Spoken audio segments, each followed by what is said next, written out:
شرور أنفسنا ومن سيئات أعمالنا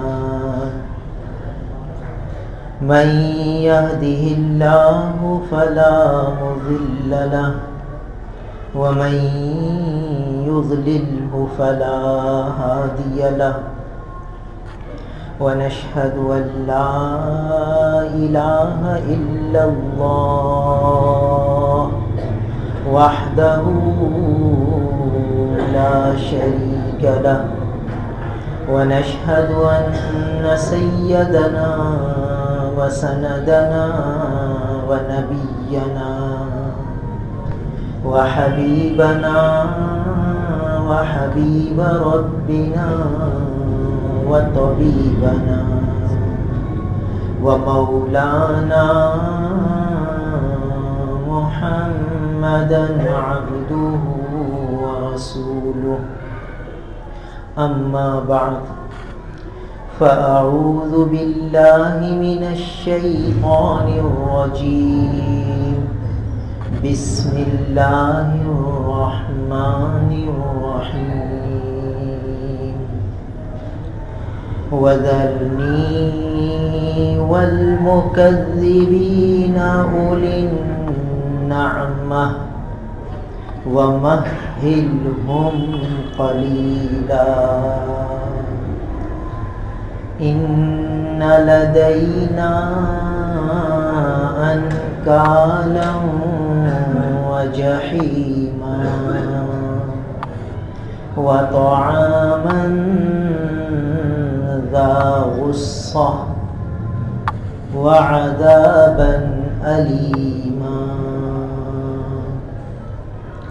صدق الله مولانا العظيم.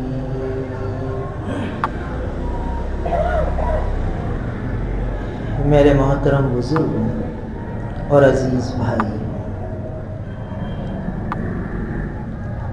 یہ سورہ مزمل کا خلاصہ چل رہا ہے. 6 اہم حکم ہمارے سامنے آئے. پہلا حکم تہجد کا اہتمام، دوسرا حکم تلاوت قرآن کا اہتمام، چوتھا حکم، تیسرا حکم اللہ کے ذکر کا اہتمام، چوتھا حکم تنہائیوں میں بیٹھنا، یکسوئی اختیار کرنا، پانچواں حکم توکل کرنا، اللہ تعالیٰ کی ذات پہ بھروسہ کرنا، چھٹا حکم صبر کرنا، اور ساتواں حکم ہجران جمیل کرنا. کسی سے اگر تعلق ختم کرنا ہو تو بھلے طریقے سے تعلق ختم کرنا. یہ 7 اہم حکم ہمارے سامنے ہیں. اس کی تفصیلات ہیں. قرآن مجید کا ایک عجیب اسلوب ہے اور انداز بیان ہے کہ جہاں قرآن مجید احکامات دیتا ہے وہاں احکامات پر عمل کے لیے کہیں ترغیب کا انداز اختیار کرتا ہے، کہیں ترغیب کا. ترغیب کے معنی ہیں جہنم کا خوف دلانا، جہنم کا ڈر دلانا، اور کہیں ترغیب کا انداز اختیار کرتا ہے یعنی جنت کا شوق دلانا، جنت کی رغبت دلانا. تو احکامات کے شروع میں، بیچ میں، آخر میں کہیں نہ کہیں جنت اور دوزخ کا تذکرہ کر دیا جاتا ہے تاکہ حکم پر عمل ہو جائے یا تو جنت کے ڈر اور خوف سے، یا حکم پر عمل ہو جائے جنت کے شوق اور رغبت میں. تو یہاں بھی اب ایک تذکرہ آ رہا ہے جہنم کے بیان کا. میرے محترم بزرگوں اور عزیز بھائیوں، یہ جہنم کا تذکرہ آج ہماری مجلسوں سے ختم ہو چکا ہے. ہمارے محفلوں سے جہنم کا بیان ختم ہو گیا. یہ جتنی نافرمانیاں بڑھتی جا رہی ہیں، اللہ تعالیٰ کے احکامات پامال ہو رہے ہیں، اس کی ایک اہم اور بڑی وجہ جہنم سے غافل ہو جانا ہے، دوزخ سے غافل ہو جانا ہے، اس کے تذکرے ہی نہیں ہے۔ حالانکہ یہ جہنم کا معاملہ ایسا سخت تھا اور اس سے بچنے کا مستقل قرآن نے حکم دیا، قُوا أَنفُسَكُمْ وَأَهْلِيكُمْ نَارًا وَقُودُهَا النَّاسُ وَالْحِجَارَةُ أُعِدَّتْ لِلْكَافِرِينَ۔ قُوا أَنفُسَكُمْ، اپنے آپ کو بھی بچاؤ، وَأَهْلِيكُمْ، اپنے اہل کو بھی بچاؤ، اپنے گھر والوں کو بھی بچاؤ، نارا، آگ سے۔ خود براہ راست حکم دیا گیا، کون سی آگ؟ وَقُودُهَا النَّاسُ وَالْحِجَارَةُ، کہ جس کا ایندھن انسان اور پتھر، ناس اور حجارہ، جس آگ کا ایندھن انسان ہوں گے اور پتھر۔ اعدت للکافرین، یہ بنائی تو گئی ہے کافروں کے لیے، جائیں گے ہمیشہ کے لیے کافر، اور کہا جا رہا ہے مومنوں کو، یا ایھا الذین آمنوا قوا انفسکم، اے ایمان والوں بچاؤ اپنے آپ کو ایسی آگ سے جو کافروں کے لیے تیار کی گئی ہے۔ تو مومن نے تو جانا نہیں، پھر کیوں کہا؟ معلوم ہوتا ہے کہ سزا، جب مومن کافروں جیسا عمل کرے گا، کافر نافرمان ہے اللہ کا، تو مومن بھی اللہ کی نافرمانی کرے گا، تو پھر اس کے لیے اس کو بھی جانا پڑے گا۔ پھر اس آگ سے بچنے کا اتنا اہتمام کیا ہے انبیاء کرام علیہ السلام نے کہ خاص طور پر دعا مانگی ہے میدان عرفات میں انبیاء کرام نے، قبولیت کی گھڑی میں، ربنا آتنا فی الدنیا حسنہ وفی الآخرۃ حسنہ وقنا عذاب النار۔ یہ وہ دعا ہے جو انبیاء کرام علیہ السلام نے میدان عرفات میں مانگی ہے۔ ہمارے آقا نبی کریم صلی اللہ علیہ وسلم نے امت کو تعلیم فرمائی کہ میدان عرفات جہاں قبولیت کی گھڑیاں ہوں گی، اللہ کی رحمت جوش میں ہوگی، تو دیکھو وقنا عذاب النار کہہ لینا، آگ سے بچنے کو اللہ سے مانگ لینا، یہ قبولیت کی گھڑی ہے۔ تو انبیاء کرام علیہ السلام سے بڑھ کر کوئی عارف نہیں ہوتا، کوئی اللہ کا عرفان اتنا حاصل نہیں کر سکتا جیسا عرفان اور معرفت انبیاء کرام علیہ السلام کو حاصل ہوتی۔ تو وہ انبیاء کرام فرما رہے، خود مانگ رہے، اپنی امتوں کو گویا اپنے عمل سے تعلیم دے رہے کہ ایسے موقع پر بھی آگ سے بچنے کی دعائیں مانگنی ہیں۔ پھر ہمارے آقا نبی کریم صلی اللہ علیہ وسلم کا معمول مبارک تھا کہ جب طواف شروع فرماتے تو اب جب طواف کا ایک چکر پورا ہونے لگا، محبوب کے گھر کے چکر لگ رہے، طواف بیت اللہ ہو رہا ہے، تو اب جیسے ہی رکن یمانی سے آگے بڑھے اور اب حجر اسود کے قریب آ رہے ہیں، حجر اسود کا استلام ایسا ہے جیسے اللہ تعالیٰ کے دست قدرت کا بوسہ لیا، اپنے خالق و مالک کے قرب کو حاصل کیا۔ اب اس قرب کے لمحات میں ہمارے آقا تعلیم فرما گئے کہ دیکھو یوں کہہ لینا، ربنا آتنا فی الدنیا حسنہ وفی الآخرۃ حسنہ وقنا عذاب النار۔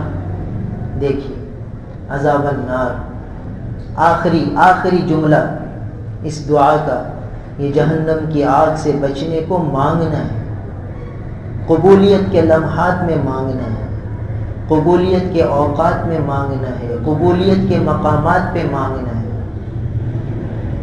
لہذا وعباد الرحمن الذین یمشون علی الارض ہونا، سورہ فرقان میں جب عباد الرحمن کی صفات بیان فرمائی اللہ تعالیٰ نے، تو وہاں ان اللہ کے خاص الخاص نیک بندوں کی دعا بھی بتلا دی کہ وہ ایک دعا یوں مانگتے ہیں، ربنا اصرف عنا عذاب جہنم ان عذابها کان غراما انها ساءت مستقرا ومقاما۔ یہ اللہ کے نیک بندے، عباد الرحمن، رحمان کے خاص بندے، اللہ کے محبوب اور مقرب بندے یوں مانگ رہے ہیں، ربنا اصرف عنا عذاب جہنم، یا اللہ ہم سے عذاب جہنم کو دور کر دیجئے، ہٹا دیجئے، پھیر دیجئے، ان عذابها کان غراما، کیونکہ اس کا عذاب تو چمٹ جانے والا ہے، انہا ساءت مستقرا ومقاما، اور یا اللہ وہ تو بہت برا ٹھکانہ ہے، بہت برا ٹھکانہ، اور رہنے کے اعتبار سے بہت برا مقام ہے، تو یا اللہ اس سے بچا لیجیے۔ یہ ہے جہنم جس سے اتنا بچنے کو مانگا جا رہا ہے، تو بچنے کا کتنا اہتمام کرنا چاہیے۔ یہ وہ لوگ ہیں جو بچنے کا اہتمام کرنے والے ہیں، ان کے تذکرے قرآن نے کیے کہ جو گناہوں سے بالکل بچے ہوئے لوگ ہیں ان کو بھی ڈر لگا ہوا جہنم کا۔ جب ایسا سخت معاملہ ہے تو بھائی ہمیں کتنا بچنا چاہیے۔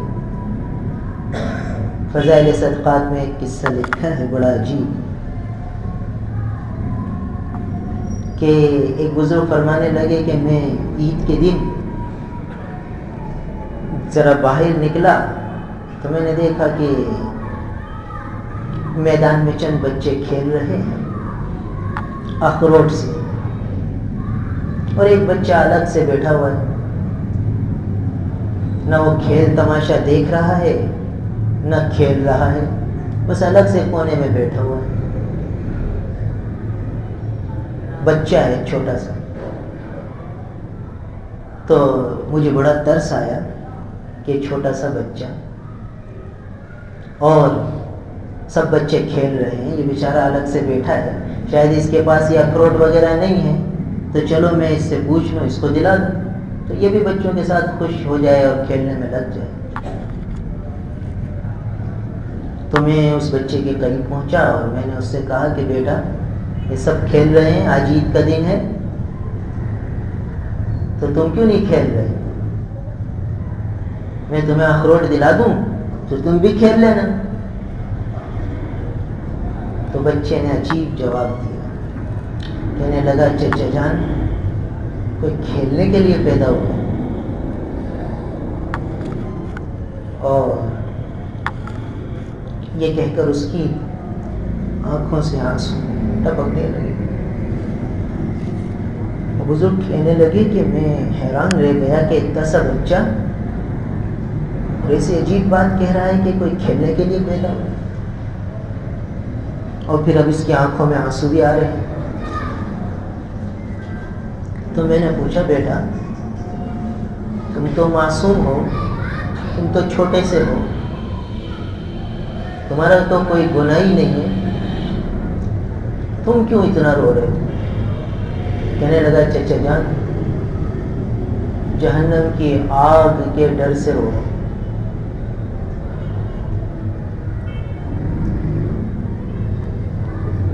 تو میں نے اس سے کہا کہ بیٹا اس میں تو گناہ گار جائیں گے، آپ تو چھوٹے سے بچے ہیں، آپ تو نابالغ ہیں، آپ کا تو کوئی گناہ ہی نہیں۔ اس نے عجیب جواب دیا، ایسا جواب دیا کہ وہ بزرگ بھی غش کھا کے گر گئے۔ کہنے لگا چچا جان میں نے دیکھا اپنی ماں کو کہ وہ جب کھانا پکانے کے لیے آگ جلاتی ہے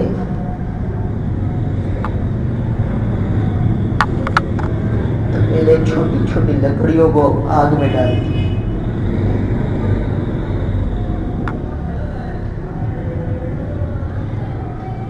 آگ لکڑیوں سے جلتی ہے اور پہلے چھوٹی لکڑیاں ڈالی جاتی ہیں. مجھے یہ ڈر ہے کہ میں چھوٹا ہوں تو کوئی چھوٹی لکڑی کی طرح مجھے بھی آگ میں نہ ڈالا جائے. بس یہ بات سن کر وہ بزرگ غش کھا کے گر گئے. ہوش آیا تو وہ بچہ جا چکا تھا. تو یہ جہنم کا خوف ایسی چیز ہے. آج ہم لوگوں کی یہاں یہ تذکرہ ختم ہو. ایک قصہ لکھا ہے کتابوں میں.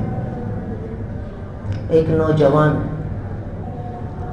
جنگل کے اندر ایک مسجد میں بیٹھا ہوا رات کا وقت چراغ کی روشنی میں کچھ اپنی کتابوں کا مطالعہ کر رہا تھا.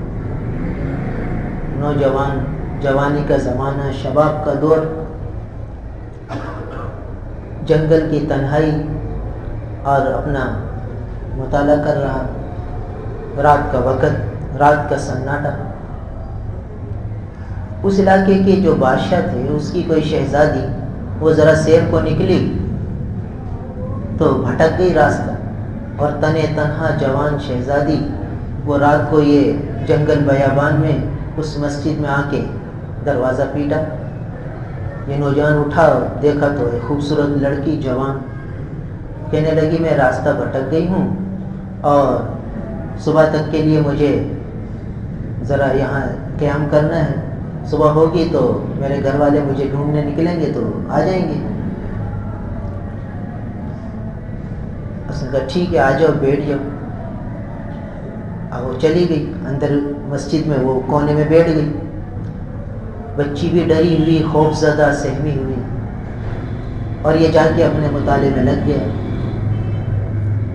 اب اپنا مطالعہ کر رہا ہے اور تھوڑی دیر بعد اپنی انگلی کو چراغ کے اندر ڈال دیتا ہے، پھر ہٹا لیتا ہے، پھر مطالعے میں لگ جاتا ہے. ادھر اس بچی کو بھی نیند نہیں آ رہی، خوف اور دہشت کی وجہ سے. وہ یہ منظر دیکھ رہی ہے کہ نوجوان ہے اور یہ اپنے کتابوں میں لگا ہوا ہے اور تھوڑی تھوڑی دیر بعد اپنی انگلی کو چراغ میں ڈالتا ہے. سارے پانچوں کی پانچوں انگلیاں جل گئیں اس میں. پھر صبح کی اذان ہوئی، نماز ہوئی، اور پھر بادشاہ کے سپاہی ڈھونڈتے ڈھونڈتے آ گئے، شہزادی کو لے گئے. اس کو بڑا تعجب تھا بچی کو کہ یہ لڑکا، اس نے نہ میری طرف دیکھا، نہ متوجہ ہوا، نہ کچھ حال احوال کیے، بس خاموشی سے اپنے مطالعے میں لگا رہا اور اپنی انگلیاں آگ میں ڈالتا رہا. اس نے اپنے ابا سے کہا کہ ابا یہ مسئلہ ہوا، اب مجھے تجسس ہے کہ آپ اس لڑکے کو بلواؤ اور اس سے پوچھو کہ اس نے یہ کام کیوں، یہ کیا کر رہا تھا. بادشاہ نے بلوا لیا اس کو. کہا بھائی بتاؤ. کہنے لگا بس آپ چھوڑیں، یہ میرا معاملہ ہے. کہنے لگا نہیں، بتانا پڑے گا. تو کہنے لگا کہ رات کا سناٹا، اندھیرا، تنہائی، دور شباب، جوانی کا دور، اب نفس و شیطان میرے ساتھ، اور یہ بچی جوان بیچاری گھبرائی ہوئی آئی ہے. تو میں مطالعہ کر رہا تھا تو شیطان اور نفس مجھے ابھار رہا تھا کہ ذرا اس سے باتیں کرو، اس سے دیکھو، اور مجھے جہنم کا خوف آتا تھا. تو میں سوچتا تھا کہ چلو یہ تھوڑی سی آگ ہے، اتنا سا شعلہ ہے، اس میں ایک انگلی ڈال، اگر یہ برداشت ہو جائے گی تو پھر دیکھوں گا. تو میں اس میں انگلی ڈالتا تھا تو جلن ہوتی تھی. تو میں اپنے نفس کو سمجھاتا تھا کہ دیکھ بھائی اتنی سی آگ برداشت نہیں ہو رہی تو جہنم کی آگ کیسے برداشت کرے گا. تو کیوں اس کے چکر میں پڑتا ہے، اپنا کام کر. بس میں نفس کو بہلا کر اپنے مطالعے میں لگتا تھا. پھر تھوڑی دیر بعد نفس اٹھتا تھا، پھر شہوت دلاتا تھا اور میلان دلاتا تھا، تو میں پھر ایک انگلی کو داخل کرتا تھا. اس طرح میں نے اپنی ساری انگلیاں جلا لی. اللہ کا شکر ہے کہ اللہ نے مجھے آخرت کی آگ سے بچایا.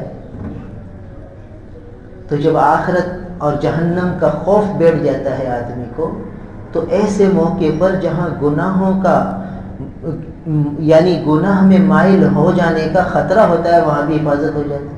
پہلے قصہ بتایا تھا کہ شیطان اس موقع پر بنفس نفیس آ جاتا ہے جب لڑکا لڑکی اکیلے، وہاں تیسرا شیطان آ کے ان کا منہ کالا کرا دیتا ہے۔ تو وہاں شیطان آ رہا ہے، مگر جہنم کا خوف شیطان کے حملوں سے رکاوٹ بن گیا، اور اللہ نے دل میں یہ تدبیر ڈالی کہ اس طرح کرو۔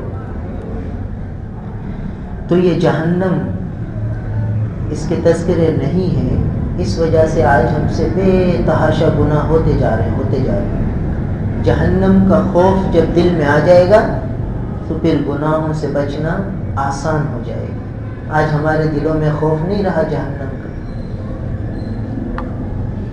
اب جہنم کیا چیز ہے؟ ایک حدیث میں آتا ہے کہ جنت کو اللہ تعالی نے مشقتوں سے ڈھانپ دیا ہے، مشقتوں سے، اور جہنم کو اللہ نے شہوات اور لذات اور خواہشات کے اتباع سے ڈھانپ دیا ہے۔ کیا مطلب؟ کہ جب آدمی اپنی خواہشات پہ چلتا ہے، جو من میں آیا کر لیا، جو جی میں آیا کر لیا، کہ بھائی سب چلتا ہے یار، کیا کریں، اب آج کا دور ہے، اس دور میں کوئی بچا جا سکتا ہے کیا؟ سب چلتا ہے، یہ نفس ہے، یہ اتباع نفس ہے۔ بھائی اس دور میں بچنا کہاں ممکن ہے بھائی؟ اب صحیح ہے، ٹھیک ہے، اللہ تعالیٰ کو ہمارا حال پتہ ہے، ہم کس ماحول میں ہیں، کیسے معاشرے میں ہیں، چاہے بجلی چوری کرو، چاہے کوئی گناہ کرو، چاہے کچھ بھی کرو۔ اب اتنی عورتیں نکل رہی ہیں، کیسے نظر کی حفاظت کریں بھائی؟ یا تو گھر سے ہی نہ نکلیں۔ یہ نفس کے دھوکے ہیں، دیکھیے، کیونکہ خواہش ہے، تو جہنم کو اس سے ہی ڈھانپا گیا۔ بھائی اب کیا، کیسے حلال کمائیں؟ اب بھائی کاروبار میں جھوٹ نہیں بولتے تو گھاٹ لیتا نہیں، چیز کیا کرے، جھوٹ بولنا پڑتا ہے، اس کی جھوٹ کے بغیر چارہ ہی نہیں ہے بھائی۔ یہ خواہشات نفس ہے، یہ اتباع نفس ہے، تو جہنم کو اس سے ڈھانپا گیا، جو جی میں آ رہا ہے آدمی کر رہا ہے۔ بھائی اب شادی بیاہ کیا کریں، سارے خرافات کرنے ہی پڑتے ہیں بھائی، جس معاشرے میں ہم رہتے ہیں اس میں یہ چیزیں کرنی پڑتی ہیں، کیا کریں، کہاں جائیں، کیسے بچیں؟ اللہ غفور الرحیم ہے، اللہ تعالیٰ کو ہمارے دل کے جذبے پتہ ہیں، ہم اس سے بچنا چاہتے ہیں، نہیں بچ رہے، کیا کریں؟ اللہ تو دل کو دیکھتا ہے، دل میں تو ہم اس کو گناہ سمجھ رہے ہیں، تو اللہ دیکھ رہا ہے۔ یہ جہنم کو انہی خواہشات کے اتباع سے ڈھانپا گیا کہ ہم اپنی ساری خواہشات مختلف عنوان سے پوری کر رہے ہیں۔ تو جنت کو تو مکارے سے ڈھانپا گیا، جنت پر چلیں گے تو وہی ان سب خواہشات کے خلاف کرنا پڑے گا۔ اب شادی بیاہ کو اگر شریعت کے دائرے میں رہ کر کریں گے تو کیسی مشقتیں جھیلنی پڑیں گی، کیسے لوگوں کے طنز و طعنے برداشت کرنے پڑیں گے، یہ سب مکارے ہیں۔ حفت الجنت بالمکارہ، جنت کو ڈھانپا گیا ہے مکارے سے، ناگواریوں سے، تو اب یہ ناگواریاں جھیلنی پڑیں گی۔ سچ بولیں گے گاہک چیز نہیں لے گا، یہ ناگواری ہے، نفس کے خلاف ہے، اور حلال کو اختیار کریں گے تھوڑا ملے گا تو نفس کے خلاف ہے۔ بھائی اتنے سارے خرچے ہیں، اب حلال کے چکر میں رہے تو کہاں سے 50,000 روپے ایک گھر کا ماہانہ خرچ ہے، اگر حلال کے چکر میں رہیں گے تو 20-25 روپے آئیں گے، کہاں سے پورا کریں گے؟ اسی لیے حرام کی طرف جا رہے ہیں۔ یہ نفس کا اتباع، یہ خواہشات نفس ہے، جہنم کو اسی سے ڈھانپا گیا۔ حفت النار بالشہوات، شہوات اور خواہشات سے ڈھانپ دیا۔ تو یہ وہ چیزیں ہیں جو ہم بے دھڑک کر لیتے ہیں، کیونکہ جہنم کا خوف نہیں ہے۔ اس نوجوان کو جہنم کا کیسا خوف تھا کہ انگلیاں شعلے میں ڈال کہ یہ برداشت نہیں ہوتی تو وہ کیسے برداشت، اور ہمارے سامنے وہ حقیقت نہیں ہے۔ دیکھیے جہنم سے بچنا کتنا ضروری تھا کہ یہ دعائیں انبیاء کرام نے فرمائی، حضور اکرم صلی اللہ علیہ وسلم نے فرمائی، عباد الرحمن نے دعائیں فرمائی، قرآن نے ان کی دعاؤں کو اللہ تعالیٰ نے قرآن میں ان کی دعاؤں کے تذکرے فرما دیے. تو ہم تو یوں سمجھ رہے بس ہم نے تو بس نماز پڑھ لی تو بخشائے ہو گئے، بس ہمارا تو بس بیڑا ہی پار ہے بس. یعنی ایسے ہم غفلتوں میں ڈوب چکے ہیں کہ بس جنت دوزخ کو ایک ہنسی مذاق سمجھ رکھا ہے. ٹھیک ہے یار اللہ تعالیٰ بس بخش دے گا بھائی، یوں سوچ کر یہ سب مکارے، یہ سب جو ہے نا خواہشات نفس ہے، کیونکہ اس میں آسانی ہے، سہولت ہے، جہنم کو اسی سے ڈھانپا گیا. تو جو ان خواہشات پہ چلے گا، اب سردی ہے، فجر کے وقت آنکھ کھل رہی ہے مگر نفس کہتا ہے یار اب سو جاؤ، صبح پڑھ لیں گے، رات دیر سے سوئے ہیں، کیا کریں. اب یہ خواہش ہے، سو گیا، جہنم اسی سے ڈھانپی گئی ہے خواہشات کے اتباع سے. اور اب ہمت کر کے جا رہا ہے مسجد تو یہ مکارے ہے، ناگواری ہے، اس ناگواری کو برداشت کر رہے ہیں، جنت اس سے ڈھانپی گئی. تو جتنی ہم نفس کی خواہشات پہ چل رہے ہیں، جو من میں آ رہا ہے کر رہے ہیں، ہر وقت ہمیں نفس سے چوکنا رہنا ہے، غور کرنا ہے کہ بھئی یہ چیز میں کرنے لگا ہوں، یہ بات میں کہنے لگا ہوں، یہ عمل میں کرنے لگا ہوں، یہ چیز میں سوچ رہا ہوں، یہ کام مجھے کرنا ہے، یہ عمل کرنا ہے، تو شریعت کے دائرے میں ہے یا نہیں ہے؟ شریعت اس کی اجازت دیتی ہے کہ نہیں دیتی؟ اگر دیتی ہے تو میں کر لوں، نہیں دیتی تو چھوڑ دوں. اس میں افضل صورت کیا ہے، اعلیٰ درجہ کیا ہے، ادنا درجہ کیا ہے؟ مجھے اعلیٰ درجہ حاصل کرنا ہے یا ادنا پہ ہی رہنا ہے؟ کب اعلیٰ درجے پہ پہنچوں گا؟ بہت سے لوگ ساری خواہشات کو پورا کرتے ہیں حدود شریعت میں رہتے ہوئے. ٹھیک ہے، گنجائش ہے، بڑھیا سے بڑھیا کپڑے پہنیں گے، اعلیٰ سے اعلیٰ چیزیں استعمال کریں گے اور سب کچھ کریں گے شریعت کے دائرے میں رہتے ہوئے. ٹھیک ہے، گنجائش جب شریعت نے دی ہے تو ٹھیک ہے، مگر ان چیزوں میں رہتے ہوئے خطرہ بہت ہے. کیوں؟ اس لیے کہ یہ آخری حد ہے، اس کے بعد تو پھر نافرمانی ہے. تو اب بڑھیا سے بڑھیا کپڑے پہن رہا ہے، یہ سوچ کر کہ اللہ نے مجھے نوازا ہے تو میں پہنوں بڑھیا سے بڑھیا کپڑے، ضرور پہننے ہیں مجھے، اللہ کی نعمت ہے. مگر یہاں خطرہ ہے کہ تکبر نہ آ جائے، اپنے آپ کو بڑا نہ سمجھ لے، دوسرے کو حقیر نہ سمجھ لے. تو یہاں تو شریعت نے اتنی تو اجازت دی تھی کہ بڑھیا سے بڑھیا کپڑے پہن لو، خوبصورت سے خوبصورت چشمے پہن لو، ہر چیز بڑھیا سے بڑھیا کر لو. مگر پھر کچھ رکاوٹیں لگا دی کہ دیکھو بھئی اس کی وجہ سے تکبر نہ آنا چاہیے، اپنے آپ کو بڑا نہیں سمجھ لینا چاہیے، اور دوسروں کو گھٹیا اور حقیر نہیں سمجھنا چاہیے. اپنے اعلیٰ لباس کی وجہ سے کسی کو طنز اور طعنے کی جملے نہیں بول دینے اس کے ہلکے لباس کو دیکھ کر. بہت سی عورتیں بیچاری بڑھیا سے بڑھیا کپڑے پہنیں گی اور بعض اپنی سہیلیوں کو انہوں نے سادہ کپڑے پہنے ہوں گے کہ یہ کیسے بھنگن جیسے کپڑے پہنے، ارے اس سے تو کام والی کے کپڑے اچھے ہوتے ہیں، ہمارے یہاں کی کام والی ماسی بھی اس سے اچھے پہنتی ہے. یہ جملے یہ خطرے کی دلیل ہے. تو اب بتائیے کہ جواز کی حد میں رہتے ہوئے شریعت کے دوسرے شرائط کو پورا کرنا بڑا خطرہ ہے. ایسا نہ ہو کہ تکبر میں مبتلا ہو کر وہی خواہش کے اتباع میں آ جائے. تو اس لیے سرحد پہ نہ رہے، اعلیٰ درجے پہ آئے، درمیانی چال چلے، درمیانے کپڑے، سادہ طرز زندگی. ہمارے آقا نبی کریم صلی اللہ علیہ وسلم نے سادہ زندگی گزاری اور صحابہ کرام رضوان اللہ تعالی علیہم اجمعین کا ذوق یہی بنایا کہ سادہ زندگی. اور گنجائش میں اعلیٰ سے اعلیٰ کپڑا بھی اللہ کے رسول نے پہن کر دکھایا، مگر ہمیشہ کا معمول بڑھیا سے بڑھیا لباس کا نہیں تھا. ہمیشہ کا معمول مبارک سادہ لباس، سادہ غذا. صحابہ کا یہی ذوق بنا دیا، یہی ترتیب صحابہ کی کہ سادگی پہ چلنا ہے. تو آج نفس کے اتباع میں ہم لوگ بعض اوقات اتنا آگے بڑھ جاتے ہیں کہ ہوتی خواہشات نفس ہیں اس کو ہم کہتے ہیں ہم تو شریعت کے دائرے میں رہ کے کر رہے ہیں. بھائی بڑا خطرہ ہے، بہت چوکنا رہ کے چلنا ہے، کیونکہ دینداروں کے پاس شیطان دینداری کے رنگ میں آتا ہے. شریعت کے دائروں میں رہتے ہوئے ایسی جمپ لگواتا ہے کہ وہ شریعت کے دائرے سے نکل بھی جاتا ہے، اس کو پتہ ہی نہیں رہتا۔ یہ شیطان تو ازلی دشمن ہے بھائی، وہ ایسی جمپ لگوا دے گا کہ یہ تو یوں سمجھے گا کہ میں دائرہ شریعت کے اندر ہوں، اس کو تھوڑی پتہ چلے گا کہ میں اس دائرہ شریعت سے باہر نکل گئی۔ بہت چوکنا رہنا ہے۔ میں نے حضرت مفتی تقی عثمانی صاحب مدد اللہ العالی کو ایک بات لکھی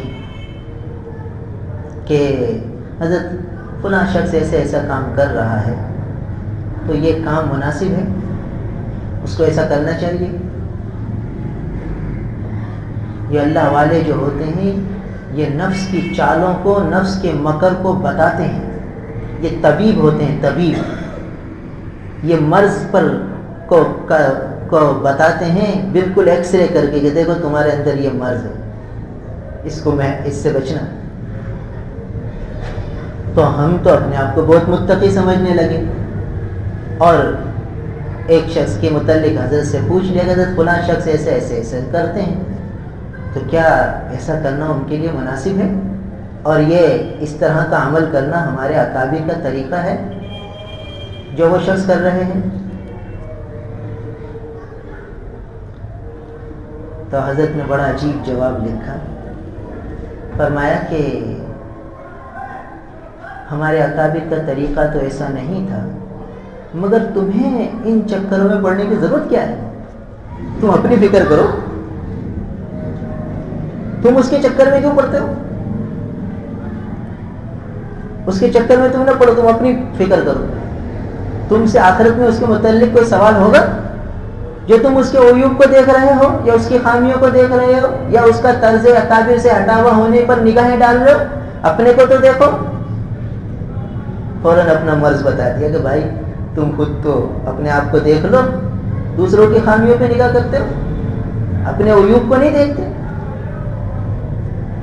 تو یہ اللہ والے بتاتے ہیں، چوکنا کر دیتے ہیں کہ دیکھیے اب شیطان تو کیسی گھات لگا کہ کیسا حملہ کر رہا ہے، کہ کسی کے متعلق ایسی ایسی باتیں دل میں ڈال رہا ہے، اور ہم سمجھ رہے ہیں ہاں باقی ہم تو متقی ہیں اور ہم تو ان چیزوں سے بچے ہوئے ہیں، اور وہ اکابر کے طریقے سے ہٹا ہوا ہے اور میں اکابر کے طریقے پر جمع ہوا ہوں اور بڑا جو ہے متقی پرہیزگار ہوں۔ تو حضرت نے بتا دیا کہ میں اپنی فکر کروں، کیوں دوسرے کی خامیوں پہ نگاہ ڈالتے ہو، کیوں دوسرے کے ان چکروں میں پڑتے ہو؟ تم سے آخرت میں اس کے متعلق کوئی سوال ہوگا؟ تو بتائیے، طبیب حاذق سے تعلق ہوگا تو طبیب بتائے گا مرض، ورنہ تو پتہ ہی نہیں چلے گا اور ہم تو پتہ نہیں کہاں سے کہاں نکل جائیں گے۔ تو شیطان ازلی دشمن ہے، ایسا وار کرتا ہے کہ آدمی سمجھتا ہے میں تو دائرہ شریعت میں ہوں بھائی، اس کو پتہ ہی نہیں ہوتا کہ وہ دائرہ شریعت سے نکل چکا ہے، اور شیطان نے اس پر بڑی خطرناک حملہ کر دیا ہے، اٹیک کر دیا ہے، اس کو پتہ ہی نہیں۔ بہت چوکنا رہ کے چلنا ہے بھائی۔ نفس و شیطان ہمارے دشمن ہیں، ہمیں خواہشات کا اتباع ہم کر لیتے ہیں اور ہم سمجھتے ہیں کہ ہم تو شریعت کے دائرے میں رہ کے چل رہے ہیں بھائی۔ وہ تو اللہ کے نیک بندے بتائیں گے کہ واقعی تم یہ شریعت کے دائرے میں رہ کے چل رہے ہو یا تم پھلانگ چکے ہو سرحد کو۔ ہر آدمی سمجھتا ہے کہ بھائی ٹھیک ہے بھائی میرے لیے گنجائش ہے، میں تو صحیح چل رہا ہوں بھائی۔ ہر بات اپنے بڑوں سے پوچھنی پڑے گی، ورنہ تو کہیں کے نہیں رہیں گے، وہ تو آخرت میں جا کے پتہ چلے گا۔ چھوٹی چھوٹی چیزوں پہ پکڑ ہو جائے گی اور چھوٹی چھوٹی چیزوں پہ بخشش بھی ہو جائے گی۔ چھوٹی چھوٹی چیزوں پہ پکڑ بھی ہے اور چھوٹی چھوٹی چیزوں پہ بخشش بھی ہے۔ تو اس لیے یہ نہیں کہ بخشش کے آسرے پر بڑے بڑے خوب گناہ آدمی کرتا رہے، بہت چوکنا رہ کر چلنا ہے کہ کہیں نفس و شیطان ہمیں جہنم کے راستے پہ نہ ڈال دے۔ تو جہنم کو ڈھانپا گیا ہے خواہشات نفس کے اتباع سے۔ ہر وقت آدمی چوکنا رہے کہ میں یہ کام کرنے لگا ہوں، یہ عمل کرنے لگا ہوں، تو یہ کیوں کر رہا ہوں؟ ایک بزرگ کا انتقال ہوا، اس دور کے ایک بہت بڑے دوسرے بھی بڑے بزرگ تھے، ان کو اطلاع ملی کہ فلاں اللہ والے کا انتقال ہو گیا ہے۔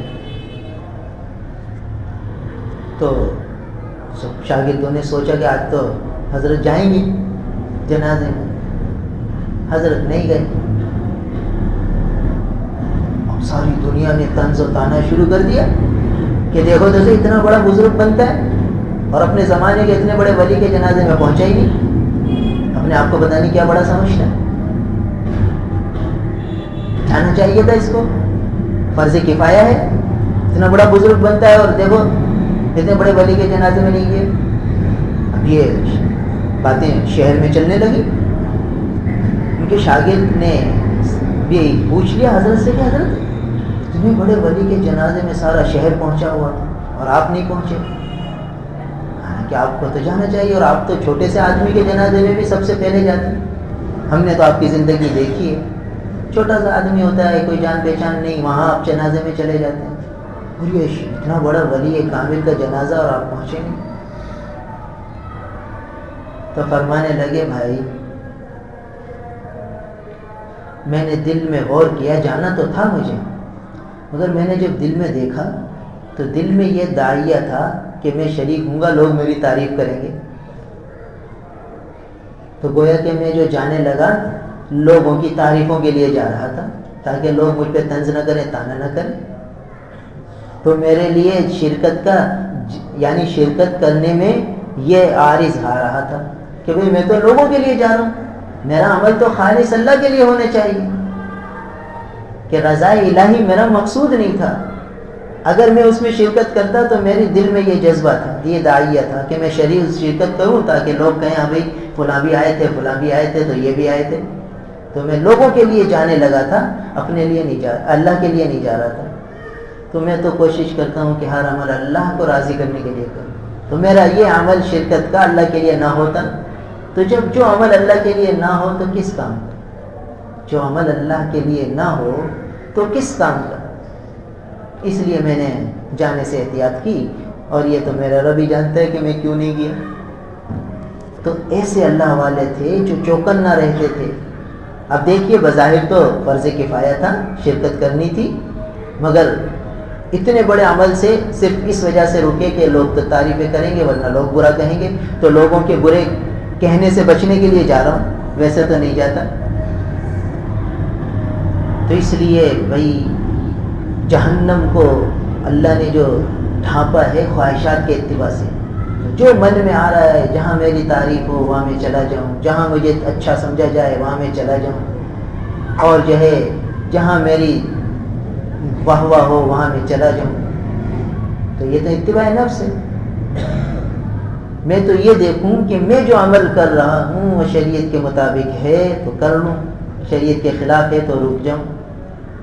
ہر عمل، ہر قول، ہر فعل میں یہی بات دیکھنی ہے، اور بار بار دیکھنی ہے، ایک دفعہ تھوڑی، مستقل چوکن نہ رہنا ہے ہر عمل میں۔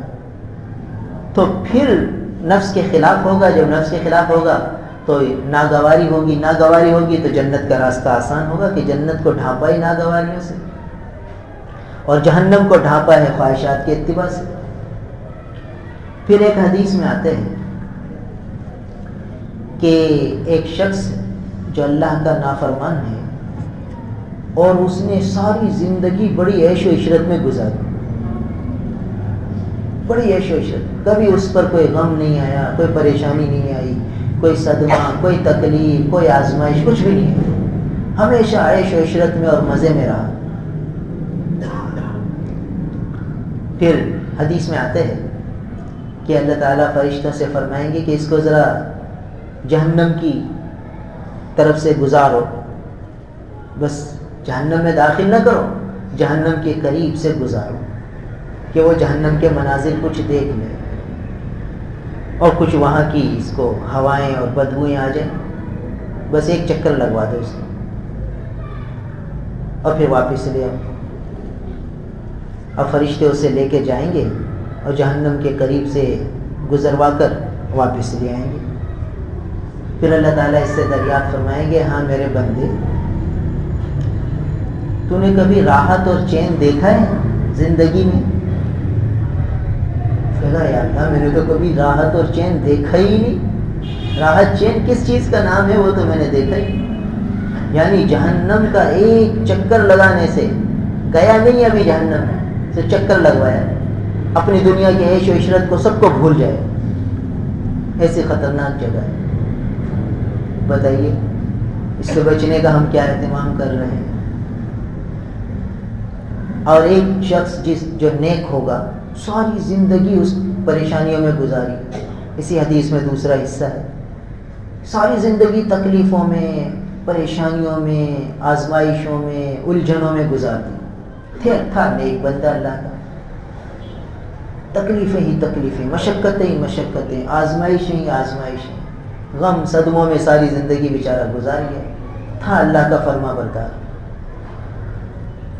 جب یہ پہنچا اللہ کے دربار میں تو اللہ تعالیٰ فرشتوں سے فرمائیں گے اس کو جنت کا ایک چکر لگواؤ،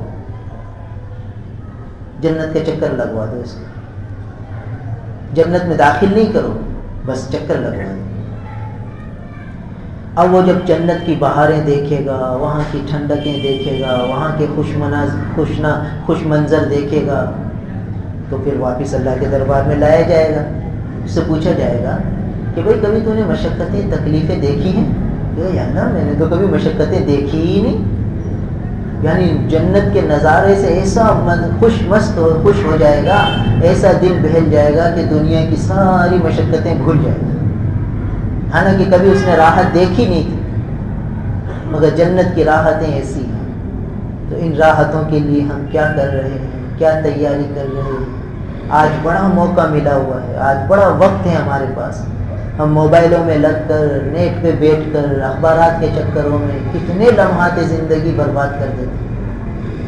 بیکار کی گفتگو میں عورتیں فون پہ لگی ہوئی ہیں اور باتیں کر رہی ہیں، ادھر ادھر کی وقت ضائع کر رہی ہیں، تو بتائیے کتنے لمحات زندگی ایسے ہی چلے گئے جو اگر درود شریف پڑھنے میں گزرتے، ذکر کرنے میں گزرتے، تلاوت میں گزرتے اور دوسروں کی خدمت میں گزرتے، دوسروں کو راحت پہنچانے میں گزارتے، لوگوں کی اذیت سے بچانے میں گزرتے، تو بتائیے کتنا وقت قیمتی بن جاتا، کتنی آخرت کی تیاری ہو جاتی۔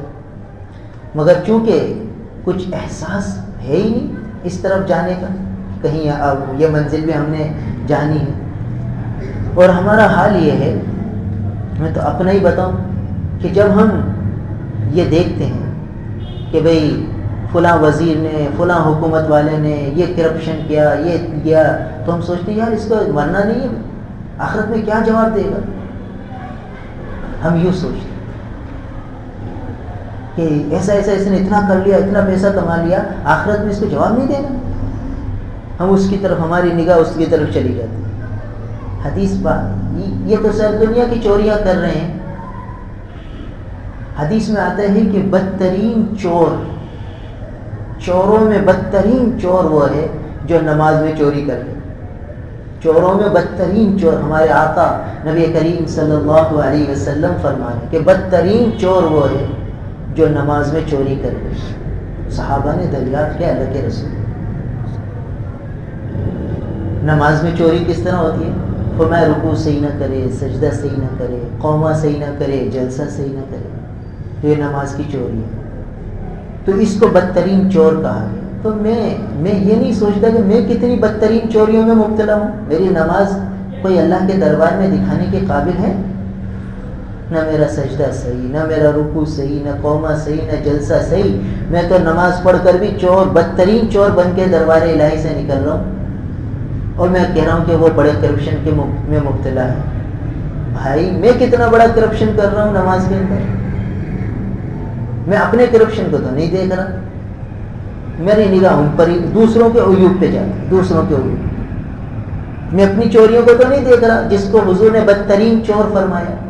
یہ اہل دنیا اگر چوریاں کر رہے ہیں تو یہ بدترین چور تو نہیں ہے، یہ خالی چور ہے، مگر جو نماز میں چوری کر لے وہ بدترین چور زبان نبوت سے فرمایا گیا۔ تو اللہ معاف فرمائے، ہم تو ان سے بڑے چور ہیں، تو ہمیں اپنی چوریاں تو نظر آتی نہیں، ہم تو یہ سمجھ رہے ہم نے نماز پڑھ لی تو ہم تو بہت بڑے بن گئے، اور یہ سارے جو ہے اہل دنیا جو ہے وہ بس جو ہے ہم اہل دین بن گئے، وہ اہل دنیا بن گئے۔ نہیں بھائی، ہمیں ہر وقت یہی نفس کا چور ہے، یہی شیطان کا دھوکہ ہے کہ وہ ہمارے اپنے عیوب سے ہٹا کر دوسرے کے عیوب میں لگا دیتا ہے۔ اس لیے چوکنا رہنا ہے، نمازوں کو صحیح کرنا، دھیان والی نمازیں، روز بروز ہماری نماز میں ترقی ہو رہی ہے، ورنہ بدترین چوری ہے وہ۔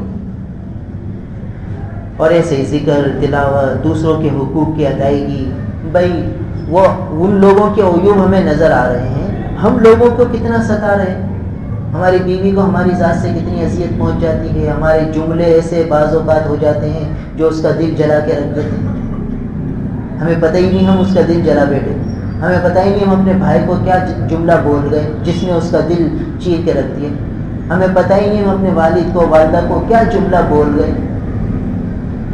کہ جو ان کا دل چیر کے رکھ گیا، ہمیں پتہ ہی نہیں، ہم تو بول گئے، ہم سمجھتے ہیں کہ ہم تو صحیح بول رہے ہیں۔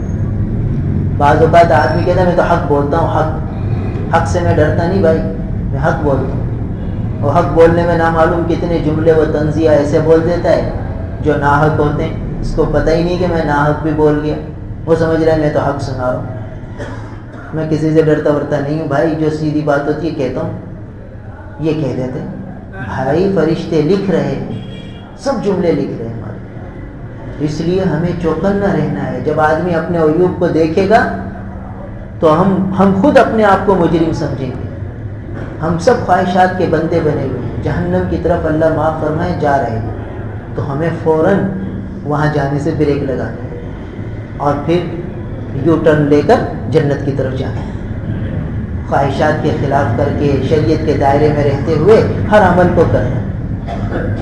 پھر ایک روایت میں آتا ہے کہ نبی کریم صلی اللہ علیہ وسلم نے فرمایا، حضرت جبرائیل اللہ تعالیٰ نے جبرائیل امین سے فرمایا کہ جنت کو دیکھ کر آؤ، حضرت جبرائیل امین گئے اور جنت کو دیکھ کر آئے، وہاں کی نہریں، وہاں کے مناظر، تو واپس آ کر فرمایا کہ اللہ یہ تو بڑی ایسی شاندار جگہ ہے کہ آپ کے بندے، ہر بندہ اس میں آئے گا، کوئی بھی ایسا نہیں ہوگا جو اس سے بچ جائے۔ فرمایا اچھا، پھر اللہ تعالیٰ نے اس کو مشقتوں سے ڈھانپ دیا، یہ احکامات سے ڈھانپ دیا کہ بھئی یہ بھی پورا کرنا ہے، تہجد بھی پڑھنی ہے، نوافل بھی پڑھنے ہیں، زکوٰۃ بھی دینی ہے، حقوق العباد بھی پورے کرنے ہیں، حقوق اللہ بھی پورے کرنے ہیں، اور یہ ساری چیزیں نفس پہ چوٹ ہیں، نفس پہ چوٹ پڑتی ہے ان چیزوں پر عمل کرنے سے، تو اب کیا ہوگا؟ اللہ تعالیٰ نے جب ان احکامات سے اس کو ڈھانپا تو جبرائیل علیہ السلام سے فرمایا پھر جاؤ دیکھ کر آؤ۔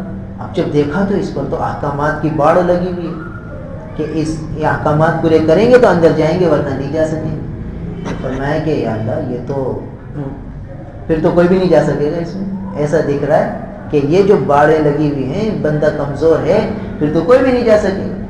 پھر اللہ تعالیٰ نے فرمایا کہ اچھا اب جاؤ جہنم کو دیکھ کر آؤ۔ جہنم کو دیکھا، وہاں کے عذابات کو دیکھا، پھر آ کر فرمایا کہ یا اللہ تو ایسی خطرناک جگہ ہے کہ آپ کا کوئی بھی بندہ اس میں نہیں جائے گا، اس کے میں جانے کو پسند ہی نہیں کرے گا، یہ تو ایسی خطرناک جگہ ہے، کوئی آپ کا بندہ پسند ہی نہیں کرے گا کہ میں اس جگہ جاؤں۔ پھر اللہ تعالیٰ نے اس کو خواہشات سے ڈھانپ دیا، تو اب آپ دیکھ کر اب جب دیکھا تو اس میں تو فرمایا کہ یہ تو پھر ہر آدمی اس میں جائے گا، ہر خواہش، ہر نفس کے مطابق کام، اور بس جو جی میں آیا کر لیا، اس کے مطابق جو زندگی گزارے گا وہ وہاں جائے گا۔ تو چونکہ نفس بندہ کمزور ہے تو جبرائیل امین نے فرمایا یا اللہ اب تو ہر آدمی یہاں جائے گا، وہاں تو کوئی نہیں جائے گا، سارے یہیں جائیں گے۔ تو جب ان احکامات سے ہٹ کر خالی جنت کو دیکھا، خالی جہنم کو دیکھا، تو فرمایا کہ جہنم میں کوئی نہیں جائے گا، جنت میں ہی سارے جائیں گے۔ مگر جب احکامات کو دیکھا اور خواہشات کو دیکھا اور انسانوں کی کیفیات کو دیکھا تو فرمایا یا اللہ پھر تو ہر آدمی خواہشات پہ چلتا ہے، وہیں جائے گا، اس طرف تو بہت کم ہی لوگ ہوں گے۔ تو یہ احادیث مبارکہ اللہ کے محبوب نے صحابہ کے سامنے بیان فرمائی تھی، تو صحابہ کا ایسا ذوق بن گیا کہ بس ہر لمحے یہ فکر تھی کہ کہیں میری آخرت نہ بگڑ جائے، کہیں جہنم میں نہ جانا پڑ جائے، ہر عمل میں سنت کے مطابق کروں، جو نیکی مجھ سے بن چاہے کر لوں، اعلیٰ سے اعلیٰ درجے پر عمل کر لوں۔ صحابہ تقویٰ کے اعلیٰ درجے پر وہ سہولتیں اور رعایتیں نہیں دیکھتے تھے، ہم کہتے ہیں ہمیں رعایتیں مل جائیں، بس جو شریعت کی رعایت ہے آخری حد میں، بس شریعت کے دائرے میں رہ کے جو ہو کر لوں بس، نہیں، صحابہ اعلیٰ درجے پہ تھے، اسی لیے پھر کامیاب ہو کے گئے۔ تو بہرحال احادیث مبارکہ میں جہنم کا بڑا تذکرہ اللہ کے محبوب نے فرمایا ہے، بتایا کہ قیامت کے دن ایک جہنم سے آگ کی گردن نکلے گی، آگ کی گردن، اس کی 2 آنکھیں ہوں گی، دونوں آنکھوں سے اسے سب کچھ نظر آ رہا ہوگا، 2 کان ہوں گے، اس آگ کی گردن کے 2 کان ہوں گے، اس سے سب کچھ سن رہی ہوگی وہ گردن، اور ایک زبان ہوگی، اس سے وہ بول رہی ہوگی گردن۔ وہ کہے گی اے اہل محشر والوں، اے محشر والوں، مجھے اللہ تعالیٰ نے تم لوگوں پر مسلط فرمایا ہے، میں تم میں سے 3 قسم کے لوگوں کو لینے آئی ہوں، 3 قسم کے لوگوں کو لے کر جاؤں گی۔ بعض روایت میں آتا ہے کہ یہ وہ لوگ ہوں گے جو بغیر حساب کتاب جہنم میں جائیں گے، جسے بہت سے اللہ کے نیک بندے بغیر حساب کتاب جنت میں جائیں گے، ایسے بہت سے لوگ ایسے ہوں گے جو بغیر حساب کتاب جہنم میں جائیں گے، ان کا وہ یہ کہ جہنم ہی کا پلڑا ان کا بھاری ہے۔ فرمایا ایک تو وہ جو ضدی ہے، سرکش ہے، ضد میں بعض لوگ آ جاتے ہیں نا، میں نے کہہ دیا بس، اب اس کو کتنا ہی سمجھا لو، کچھ بھی کر لو، اس کے پلے پڑتا ہی نہیں، میں ہٹ درم ہوں بھائی، میں ضد پہ آ گیا ہوں، بس اب میری ضد ہے، اور اس کو بڑا سمجھتا ہے بہت، اور اس کو اپنے بڑے پن کو ظاہر کرتا ہے۔ دیکھیے اللہ کے محبوب کی حدیث ہے، کوئی قصے کہانی نہیں ہے، زبان نبوت سے نکلے ہوئے مبارک الفاظ ہیں کہ ہر ضدی اور سرکش پر مسلط ہوں، جو ضد کر کے اڑ جاتے ہیں کہ بھئی کسی سے رشتہ توڑ دیا تو توڑ دیا، بس اب اس کو کتنا ہی سمجھا لو کہتے نہیں سمجھتا۔ بتائیے بغیر حساب کتاب جہنم میں لے جائے گی وہ گردن، ان ضدیوں کو اٹھائے گی، چنے گی اہل محشر میں سے فلاں کو فلاں کو فلاں کو، اور کھینچ کے لے جائے گی اور جہنم میں ڈال دے گی۔ بتائیے ہر آدمی غور کرے کہ کہیں مجھ میں یہ خطرناک مرض تو نہیں ہے کہ کس چیز پہ اڑ گیا تو اڑ گیا، بس پھر ہٹنا ہی نہیں ہے اس سے، بس میری ضد ہے بس۔ اور دوسرا اللہ کی ذات کے ساتھ شریک ٹھہرانے والا، اس کو مشرک جو اللہ کی ذات کے ساتھ شریک ٹھہرانے والا ہوگا، اس کو بھی اہل محشر میں سے چن چن کر وہ گردن لے جائے گی۔ اور تیسرا بڑا سخت معاملہ ہے، شیطان ہمارا دشمن ہے، ازلی دشمن ہے، وہ یہ چاہتا ہے کہ ہر بندہ، اللہ کا ہر بندہ وہ بغیر حساب کتابی جہنم میں چلا جائے، اس کی پوری کوشش ہے۔ تو تیسرا وہ ہوگا جو تصویر بنانے والا ہوگا۔ بتائیے تصویر بنانے والا، آج موبائل سے ہر آدمی تصویریں کھینچ رہا ہے، چھوٹے بچہ پیدا ہوا اس کی تصویر بھی کھینچ لی اور کہیں بھیج رہے ہیں، کبھی کس کو دکھا رہے ہیں، کبھی کس کو بھی دکھا رہے ہیں، اور ہر ایک دوسرے کی تصویریں لے رہے ہیں موبائل پہ۔ یعنی اس گناہ کو گناہ ہی نہیں سمجھا جا رہا، اور ہمارے آقا نبی کریم صلی اللہ علیہ وسلم یہ فرما کے گئے کہ یہ گردن جس پر 2 جہنم، جو آگ کی آنکھیں ہوں گی، آگ کے کان ہوں گے، آگ کی زبان ہوگی، وہ یہ 3 لوگوں پہ مسلط ہوگی، ان میں سے یہ تصویر بنانے والے۔ موبائل سے کہتے ہیں موبائل کی تصویر تو جائز ہے، وہی تصویر تو ہے، کیسے جائز ہو جائے گی؟ اور ایک حدیث میں اللہ کے محبوب نے فرمایا کہ سخت سے سخت ترین عذاب وہ تصویر بنانے والوں کو ہوگا، اشد العذاب، سخت ترین شدید ترین عذاب تصویر والوں کو ہوگا۔ تو اب یہ بلا حساب جہنم میں جا رہے، دیکھیے ہم تو آس لگائے بیٹھے ہیں کہ اللہ تعالیٰ بغیر حساب کتاب جنت میں ڈال دے ہمیں، اور کام وہ کریں جو بغیر حساب کتاب جہنم میں لے جانے والا، اور اس کی پرواہ نہیں، ہر ایک تصویر بنانے میں لگا ہوا ہے۔ شیطان نے ہمیں کن چکروں میں ڈال دیا کہ بس ہر ایک تصویر کھینچ رہا ہے، ہر ایک تصویر کھینچ رہا ہے، چاہے دینی مجلس ہو، چاہے دنیاوی مجلس ہو، چاہے شادی بیاہ ہو، چاہے موت میت ہو، میت کی تصویریں، جنازے اس کا منہ دکھایا جا رہا ہے تو تصویر۔ پچھلے ہفتے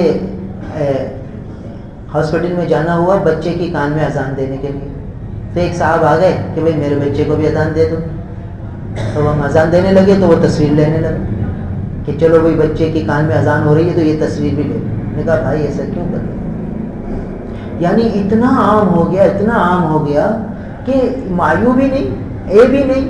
اور نبی کریم صلی اللہ علیہ وسلم تو یوں فرما دیں کہ سب یہ گردن تیسرے نمبر کے جو شخص ہوں گے وہ تصویر والے ہوں گے، جو تصویر بناتے ہوں گے ان کو اٹھا کے لے جائے گی.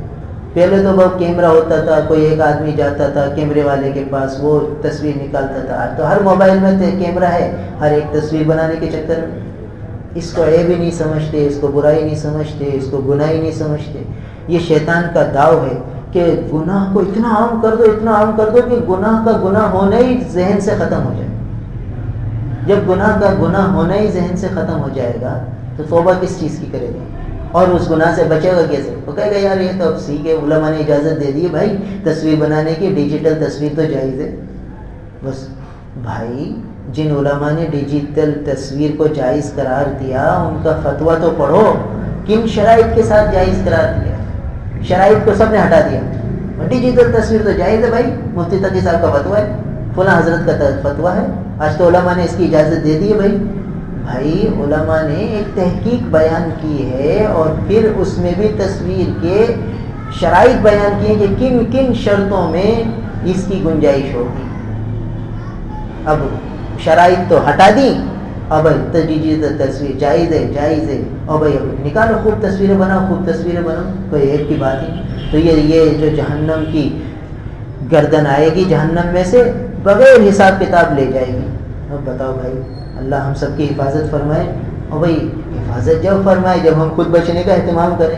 اب ہم کرتے رہیں، یہ تصویریں کھینچتے رہیں اور دعائیں مانگتے رہیں یا اللہ بغیر حساب کتاب جنت میں داخل کر دیجئے، یہ دعا بھی مانگ رہے ہیں اور تصویر بھی کھینچ رہے ہیں، تو کیسے کام کر رہے ہیں جہنم میں جانے کا اور مانگ رہے ہیں دعا جنت میں جانے کی.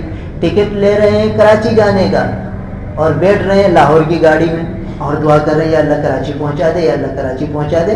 تو کراچی سے روز مستقل دور ہوتا رہے گا کہ ٹکٹ جو لی ہے کراچی کی اور بیٹھ گیا لاہور کی گاڑی میں اور دعائیں مانگ رہا ہے.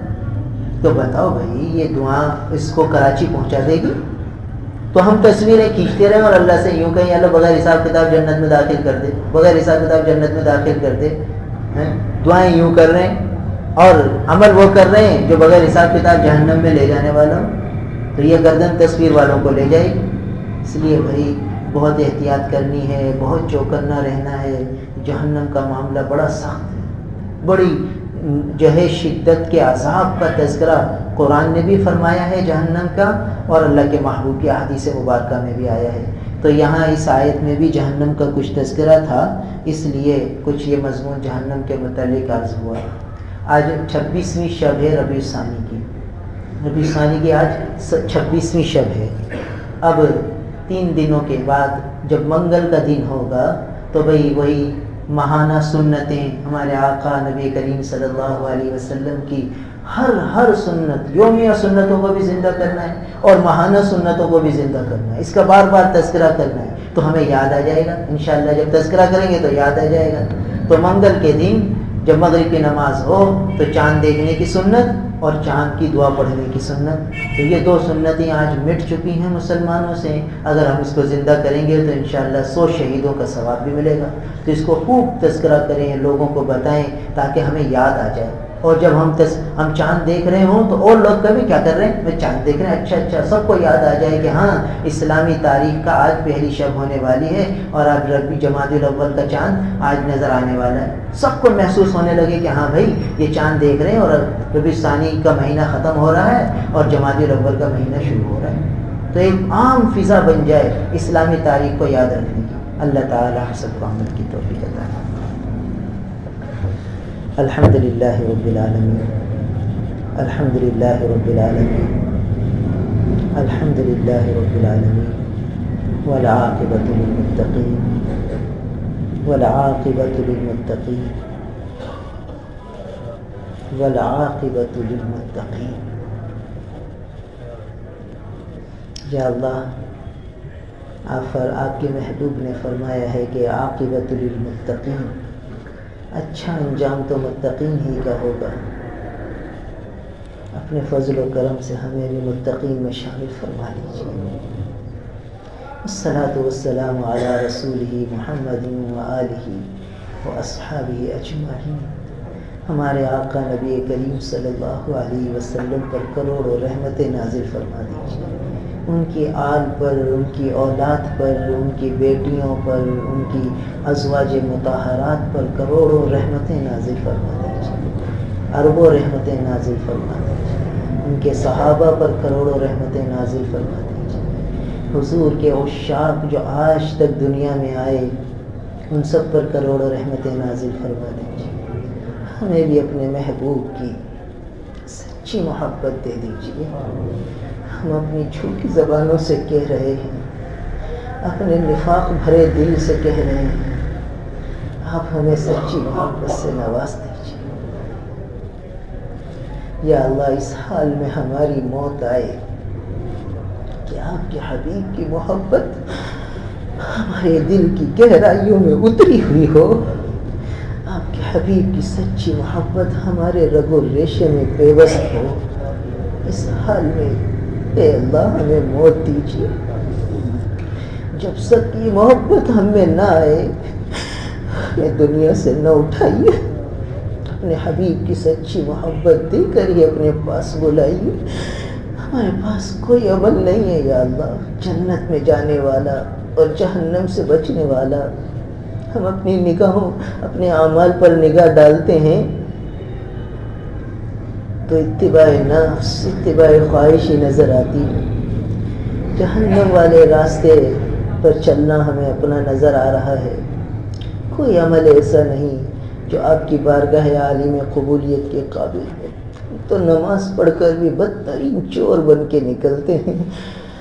ہمارے اس حال زار پر یا اللہ آپ رحم فرما دیجیے، ہمیں اپنے عیوب پر نگاہ رکھنے والا بنا دیجیے، ہمیں حقیقی معنوں میں ایسی نمازیں پڑھنا نصیب فرمائیے جن نمازوں کو دیکھ کر آپ کی رحمتیں اتر جاتی ہیں، جن نمازوں کو دیکھ کر آپ خوش ہو جاتے ہیں۔ یا اللہ ایسی دھیان والی، ایسی خشوع والی، ایسی خضوع والی ہمیں نمازیں نصیب فرما دیجیے۔ جب تک ہماری نمازیں ایسی نہ بن جائیں اس وقت تک ہمیں موت نہ دیجیے یا اللہ، اس وقت تک ہمیں موت نہ دیجیے۔ جب ہماری نمازیں آپ کو خوش کرنے والی بن جائیں پھر اپنے پاس بلائیے۔ یا اللہ ہمیں جہنم سے بچا لیجیے۔ آپ کے محبوب نے یہ دعائیں تعلیم فرمائی ہیں، ربنا آتنا فی الدنیا حسنہ وفی الآخرۃ حسنہ وقنا عذاب النار وقنا عذاب النار۔ یا اللہ ہمیں بچا لیجیے اس آگ سے جس کے بارے میں آپ نے فرمایا ہے وقودها الناس والحجارہ اعدت للکافرین۔ یا اللہ یہ کافروں کے لیے بنائی ہے، ہمیں کفر سے بچا لیجیے، شرک سے بچا لیجیے، اپنی ہر قسم کی نافرمانی سے بچا لیجیے، ہر قسم کی معاصیت سے بچا لیجیے۔ جو عمل جہنم کی طرف لے جانے والا ہے یا اللہ اس سے ہماری پوری حفاظت فرما دیجیے، اور جو عمل ہمیں جنت میں لے جانے والا ہے اس کی طرف ہمیں شوق دے دیجیے، رغبت دے دیجیے۔ اعمال صالحہ کی طرف ہمارا قلبی میلان فرما دیجیے، گناہوں سے قلبی طور پر نفرت دے دیجیے۔ آپ کی نافرمانی ہمیں زہر لگے ایسی ہماری کیفیت بنا دیجیے، آپ کی اطاعت، آپ کے محبوب کی سنتیں ہمیں شہد لگیں، اس کی طرف ہماری قلبی رغبت ہو جائے، قلبی میلان ہو جائے، حضور کی سنتوں پر عمل کر کے ہمارا دل خوشی سے باغ باغ ہو جائے، ایسی ہماری کیفیات بنا دیجیے۔ اور سنتیں چھوٹ جائیں تو دل پریشان ہو جائے، دل میں ایک غم اور کی کیفیت پیدا ہو جائے۔ یا اللہ یہ کیفیات ہمیں نصیب فرما دیجیے، قدم قدم پر ہماری دستگیری فرما دیجیے، ہمیں نفس و شیطان کے حوالے نہ کیجیے۔ یا اللہ ہمیں نفس و شیطان کے حوالے نہ کیجیے، اپنی مضبوط حفظ و پناہ میں لے لیجیے۔ یا اللہ عباد الرحمن نے جو دعائیں مانگی ہیں وہ ہمارے حق میں قبول فرما لیجیے۔ آپ نے ان کی یہ دعا بھی قرآن میں فرمائی ہے، ربنا اصرف عنا عذاب جہنم ان عذابها کان غراما انها ساءت مستقرا ومقاما۔ یا اللہ جن کیفیات سے انہوں نے مانگا ہے وہ کیفیات ہم کہاں سے لا سکتے ہیں؟ بس یا اللہ ان کی کیفیات کے صدقے سے یہ دعا ہمارے حق میں بھی قبول فرما لیجیے، ہماری اولادوں کے حق میں، بیوی بچوں کے حق میں، بھائی بہنوں کے حق میں، ماں باپ کے حق میں، دوست احباب، ملنے جلنے والے، محبت کرنے والے، تعلق رکھنے والے، ان سب کے حق میں قبول فرما لیجیے، ہم سب کے حق میں قبول فرما لیجیے، تمام مومن مومنات مسلمین مسلمات کے حق میں قبول فرما لیجیے۔ یا اللہ ہمارے اکابر مشائخ اساتذہ والدین میں سے جو دنیا سے رخصت ہو چکے ان کی قبروں کو نور سے بھر دیجیے، یا اللہ ان کی قبروں پر کروڑوں رحمتیں نازل فرما دیجیے، ان کی سیئات کو حسنات میں بدل دیجیے، ہمیں ان کا صدقہ جاریہ بنا دیجیے۔ ہمارے ایک ساتھی بھائی غازی عبدالرحیم صاحب پچھلے دنوں وفات پا گئے، یا اللہ ان کی بخشش فرما دیجیے، ان کی قبر کو جنت کا باغ بنا دیجیے، ان کی سیئات کو حسنات سے بدل دیجیے، ان کے پیچھے رہ جانے والوں کو صبر جمیل سے نوازیے، یا اللہ ان کے پسماندگان کو صبر جمیل سے نوازیے۔ یا اللہ ہم سب کو مرنے سے پہلے مرنے کی تیاری کی توفیق نصیب فرما دیجیے، اعمال صالحہ کی توفیق نصیب فرما دیجیے۔ ہمارے اکابر مشائخ اساتذہ والدین میں سے جو حیات ہیں، یا اللہ ان کی عمروں میں برکتیں عطا فرمائیے، صحت کے ساتھ، عافیت کے ساتھ، سلامتی کے ساتھ ان کا سایہ ہم پر دراز فرما دیجیے، ان کے سائے میں برکت دے دیجیے، ان کی عمروں میں برکتیں دے دیجیے۔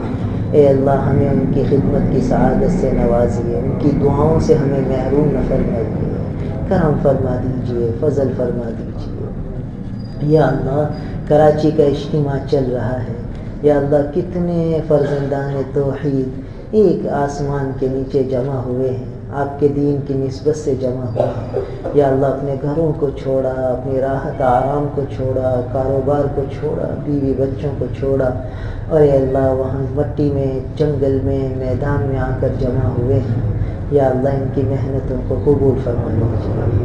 وہاں کتنے آپ کے نیک بندے جمع ہوئے ہیں، یا اللہ ان سب کی مجاہدوں کو، محنتوں کو قبول فرما کر ہدایت کی ہوائیں چلا دیجیے، یا اللہ اس اجتماع کو ہدایت کے پھیلنے کا، خیروں کے پھیلنے کا ذریعہ بنا دیجیے، یا اللہ شرور اور فتون اور آفات اور بلیات کے بند ہونے کا دروازہ کا سبب بنا دیجیے، عمومی ہدایت کے فیصلے یا اللہ اس اجتماع کی برکت سے فرما دیجیے، یا اللہ اپنے فضل سے ہدایت کو عام فرما دیجیے، یا اللہ اپنے فضل سے ہمارے ملک میں بھی اور پورے دنیا میں امن قائم فرما دیجیے، مسلمانوں کو ہر جگہ عزت دیجیے، یا اللہ ان کو برکتیں دیجیے، ان کی جان مال عزت آبرو کی پوری حفاظت فرمائیے، ہمارے ملک میں بھی امن قائم فرما دیجیے، نیک اور اچھے لوگوں کو آگے لے آئیے، یا اللہ برے لوگوں کو جو قوم کے، ملک کے، دین کے وفادار نہیں ہیں ان کو پیچھے کر دیجیے، ان کو اپنی گرفت میں پکڑ لیجیے، ان پر اپنا قہر نازل فرما دیجیے، ان کو نشان عبرت بنا دیجیے، اور جو اچھے لوگ ہیں، ملک کے وفادار ہیں، قوم کے وفادار ہیں، دین اسلام کے وفادار ہیں، ان کو آگے لے آئیے، یا اللہ ان کو آگے لے آئیے، ان سے دین کی ترقی کا، اسلام کی ترقی کا اور پاکستان کی حفاظت کا کام لے لیجیے، اپنا کرم فرما دیجیے، اپنا فضل فرما دیجیے۔ یا اللہ بہت سے لوگوں نے دعاؤں کے لیے کہہ رکھا ہے، سب کے دکھ درد، سب کی پریشانیاں، بیماریاں، ازاریاں دور فرما دیجیے، سب کے مسائل حل فرما دیجیے، جو بچے بچیاں رشتوں کے لیے بیٹھے ہوئے ہیں ان کے لیے غیب سے جوڑ والے، نباہ والے، محبتوں والے، برکتوں والے رشتے جلد از جلد عطا فرما دیجیے، ان کے والدین کی اس فکر کو جلد از جلد دور فرما دیجیے۔ یا اللہ ہم سب کو رزق حلال بہت زیادہ بلا مشقت عطا فرمائیے، رزق حلال کی فراوانی عطا فرما دیجیے، ہر قسم کی تنگی معاش سے ہماری حفاظت فرمائیے، ہم پر اپنی نعمتوں کی فراوانی فرما دیجیے، پانی کی نعمت، بجلی کی نعمت، گیس کی نعمت، اور جو سبزی اور پھلوں کی نعمت اور اجناس کی نعمت، سب پر فراوانی فرما دیجیے، برکتوں سے نواز دیجیے، اور ان نعمتوں پر ہمیں پورا شکر گزاری کی توفیق عطا فرما دیجیے، پوری شکر گزاری نصیب فرمائیے، اپنی نعمتوں کی پوری قدردانی نصیب فرمائیے، ناقدری سے بچا لیجیے، ناشکری سے بچا لیجیے، ہر قسم کی بلاؤں سے، آفتوں سے، پریشانیوں سے ہم سب کی حفاظت فرمائیے یا اللہ۔ ہر قسم کی بیماریوں سے، پریشانیوں سے، شیطانی اثرات سے، جنات کے اثرات سے، جادو کے اثرات سے ہم سب کی حفاظت فرمائیے اے اللہ۔ سب کی حفاظت فرمائیے، ہماری اولادوں کی، بیوی بچوں کی، والدین کی، بھائی بہنوں کی، عزیز و قارب کی، دوست احباب کی، سب کی حفاظت فرمائیے، سب کے لیے عافیت سلامتی کا معاملہ فرما دیجیے۔ اللہم انا نسألک العافیہ ونسألک دوام العافیہ ونسألک تمام العافیہ ونسألک الشکر علی العافیہ۔ اللہم انا نسألک العافیہ ونسألک دوام العافیہ ونسألک تمام العافیہ ونسألک الشکر علی العافیہ۔ اللہم انا نسألک من خیر ما سألک منہ نبیک محمد صلی اللہ علیہ وسلم ونعوذ بک من شر ما استعاذک منہ نبیک محمد صلی اللہ علیہ وسلم۔ انت المستعان وعلیک البلاغ ولا حول ولا قوة الا باللہ۔ یا اللہ ہماری دعاؤں کو اپنے محبوب نبی کریم صلی اللہ علیہ وسلم کے وسیلے سے قبول فرما لیجیے، اولیاء کاملین کی قوت و فعل سے قبول فرما لیجیے، اپنی رحمت کاملہ کے صدقے قبول فرما لیجیے۔ ربنا تقبل منا انك انت السميع العليم وتب علينا انك انت التواب الرحيم۔ سبحان ربك رب العزة عما يصفون وسلام على المرسلين والحمد لله رب العالمين۔ آمين آمين برحمتك۔